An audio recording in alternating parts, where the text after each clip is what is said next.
Hello everyone.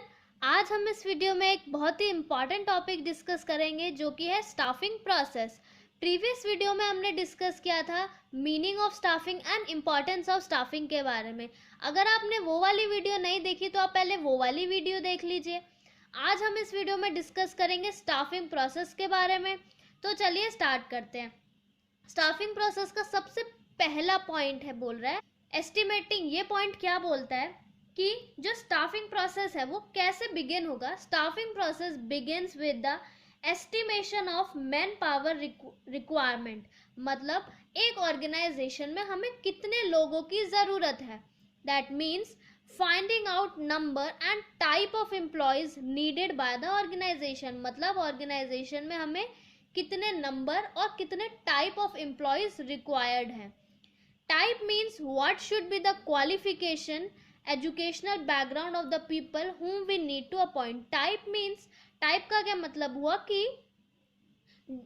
जो educational qualification होना चाहिए, एजुकेशनल क्वालिफिकेशन उस पर्सन का कैसा होना चाहिए जिसको हम अपॉइंट करने जा रहे हैं। मतलब क्या एजुकेशनल बैकग्राउंड होना चाहिए उसका। ठीक है, तो ये पॉइंट है estimating man power requirement. For estimating man power requirement company will take following 3 steps. ये जानने के लिए कि एक ऑर्गेनाइजेशन में हमें बेसिकली कितने लोगों की ज़रूरत है, कंपनी क्या करती है, वर्कलोड एनालिसिस करती है, वर्कफोर्स एनालिसिस करती है, देन उन दोनों का कंपैरिजन करती है। वर्कलोड एनालिसिस क्या बोलता है, वो एनालिसिस करती है कंपनी की एक ऑर्गेनाइजेशन में बेसिकली हमारे पास कितना काम है। नाम से पता चल रहा है कितना वर्कलोड है, तो हम वर्कलोड एनालिसिस करते हैं, कितना काम है। देन वर्कफोर्स एनालिसिस करती है कि काम को करने के लिए हमारे पास ऑर्गेनाइजेशन में कितने लोग हैं। देन उन दोनों का कंपैरिजन करती है, वर्कलोड और वर्कफोर्स एनालिसिस का, कि अगर वर्कलोड एनालिसिस ज़्यादा है और वर्कफोर्स एनालिसिस कम है, मतलब हमारे पास काम ज़्यादा है और जो एम्प्लॉयज़ हैं उसे करने के लिए वो कम है, तो ऑर्गेनाइजेशन क्या करेगी, वो क्या करेगी, ज़्यादा लोगों को अपॉइंट करेगी, है ना। स्टाफिंग फंक्शन बिगिन करेगी और ज़्यादा लोगों को अपॉइंट करेगी। और अगर देखेगी कि वर्क फोर्स ज़्यादा है और वर्कलोड कम है, तो ऑर्गेनाइजेशन क्या करेगी, जो भी एग्जिस्टिंग एम्प्लॉयज़ हैं उनको रिमूव करना स्टार्ट कर देगी। तो ये बेसिकली फर्स्ट पॉइंट हो गया estimating man power requirement. Then next point बोल रहा है रिक्रूटमेंट। अब क्या हुआ, कंपनी ने देख लिया कि हमें कितने लोगों की ऑर्गेनाइजेशन में ज़रूरत है। अब क्या करेंगे, नेक्स्ट प्रोसेस आता है रिक्रूटमेंट का। रिक्रूटमेंट में क्या होता है, it refers to the process of inducing the people to apply for the job in the organisation. मतलब कि जो भी लोग हैं वो हमारी ऑर्गेनाइजेशन में जो है वो अप्लाई करने के लिए, वो एक प्रोसेस है जिससे एक ऑर्गेनाइजेशन क्या करती है, लोगों को इंड्यूस करती है। मतलब लोगों को एक तरीके से अट्रैक्ट करती है कि ज़्यादा से ज़्यादा लोग हमारी ऑर्गेनाइजेशन में अप्लाई करें जॉब के लिए। तो बेसिकली एक प्रोसेस है जिसमें हम इंड्यूस करते हैं लोगों को कि वो ज़्यादा से ज़्यादा लोग हमारी ऑर्गेनाइजेशन में जो जॉब है उसके लिए अप्लाई करें। The managers tries that more and more people should apply for the job so that organization can get more choice and select better candidate।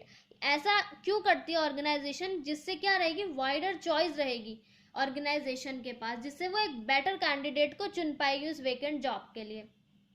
और रिक्रूटमेंट कैसे करती है कंपनी, रिक्रूटमेंट के भी 2 मेथड है, इंटरनल सोर्सेज से करेगी या फिर एक्सटर्नल सोर्सेज से करेगी, है ना। वो हम आगे डिटेल में डिस्कस करेंगे जब रिक्रूटमेंट के बारे में डिटेल में स्टडी करेंगे। अब नेक्स्ट पॉइंट बोल रहा है सिलेक्शन। अब क्या हुआ, नेक्स्ट पॉइंट बोल रहा है selection. It refers to choosing the most suitable candidate to fill the vacant job position. अब ये प्रोसेस क्या है कि हमने जो मोस्ट सुटेबल कैंडिडेट है उसको हमने क्या कर लिया, चूज कर लिया। और जो सिलेक्शन है वो कैसे होता है, बाय टेस्ट, ये सारे प्रोसेस से हमको गुजरना पड़ता है। पूरा सिलेक्शन प्रोसेस है, उससे पूरा गुजरने के बाद एक एम्प्लॉय जो है वो सेलेक्ट हो जाता है। और हम सिलेक्शन प्रोसेस को नेगेटिव प्रोसेस भी बोलते हैं, क्योंकि जितने ज़्यादा लोगों ने जो है वो एप्लीकेशन दी होती है जॉब के लिए, वो बहुत ज़्यादा होती है as compare to selected candidates. For example, अगर 1000 लोगों ने अप्लाई किया है उस जॉब के लिए और सिर्फ 10 लोग सेलेक्ट हुए हैं, तो क्या हुआ, जो रिजेक्टेड कैंडिडेट्स हैं वो बहुत ज़्यादा है as compare to selected candidates. तो इसीलिए हम सिलेक्शन को एक नेगेटिव प्रोसेस भी बोलते हैं। अब नेक्स्ट पॉइंट बोल रहा है प्लेसमेंट एंड ओरिएंटेशन। अब क्या हुआ, एक एम्प्लॉय क्या हुआ, सेलेक्ट हो गया। अब उसके बाद क्या हो गया, प्लेसमेंट। मतलब placement refers to occupying of post by the candidate, मतलब उस कैंडिडेट ने जो पोस्ट है उसको ऑक्यूपाई कर लिया। After selection the employee is given appointment letter and is asked to occupy the vacant job position. जब एम्प्लॉय का सिलेक्शन हो जाएगा तो उसको क्या मिल जाएगा, एक अपॉइंटमेंट लेटर मिल जाएगा और उसको बोल दिया जाएगा कि आप इस वेकेंट जॉब पोजीशन को ऑक्यूपाई कर लो, आपका प्लेसमेंट हो गया। देन नेक्स्ट पॉइंट बोल रहा है ओरिएंटेशन। अब ओरिएंटेशन का क्या मतलब है, ओरिएंटेशन का सिंपल सा मतलब है कि जो एक न्यू एम्प्लॉय ऑर्गेनाइजेशन में ज्वाइन हुआ है उसको एग्जिस्टिंग एम्प्लॉयज के साथ फैमिलियर कराना, ठीक है। और कई जो लार्ज ऑर्गेनाइजेशंस होती हैं वो तो ओरिएंटेशन प्रोग्राम्स भी ऑर्गेनाइज कर देती हैं, जिससे जो नया एम्प्लॉय ज्वाइन हुआ है ऑर्गेनाइजेशन में वो एग्जिस्टिंग एम्प्लॉयज के साथ फैमिलाइज हो जाए, ठीक है। तो ये हुआ प्लेसमेंट एंड ओरिएंटेशन। नेक्स्ट बोल रहा है ट्रेनिंग एंड डेवलपमेंट। अब ट्रेनिंग एंड डेवलपमेंट, जब प्लेसमेंट हो गया, ओरिएंटेशन हो गया, अब जो कैंडिडेट है वो, अब जो एम्प्लॉय है उसने अपना काम करना स्टार्ट कर दिया। अब क्या होगा, अब उसकी ट्रेनिंग बहुत ज़रूरी है। ट्रेनिंग बेसिकली क्या है, it is an act of imparting knowledge और skill for performing a particular job. जिस पर्टिकुलर जॉब के लिए हमने उसको अपॉइंट किया है उसकी ट्रेनिंग होना, उसकी एक नॉलेज और स्किल उसको हमें देना ताकि वो उस काम को और बेटर तरीके से कर पाए। ट्रेनिंग, हम उस एम्प्लॉय को हम क्या करेंगे, ट्रेन करेंगे, उसको ट्रेनिंग देंगे, ठीक है। नेक्स्ट बोल रहा है डेवलपमेंट।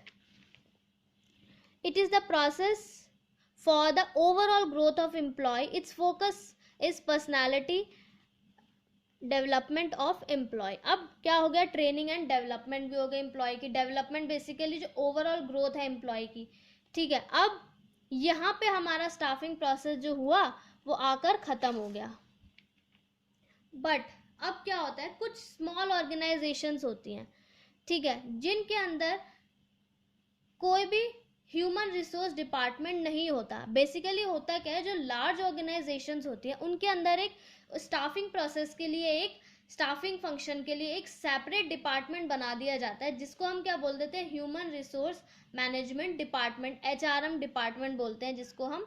जो बड़ी बड़ी ऑर्गेनाइजेशंस होती हैं वो एक सेपरेट डिपार्टमेंट ही बना देती हैं।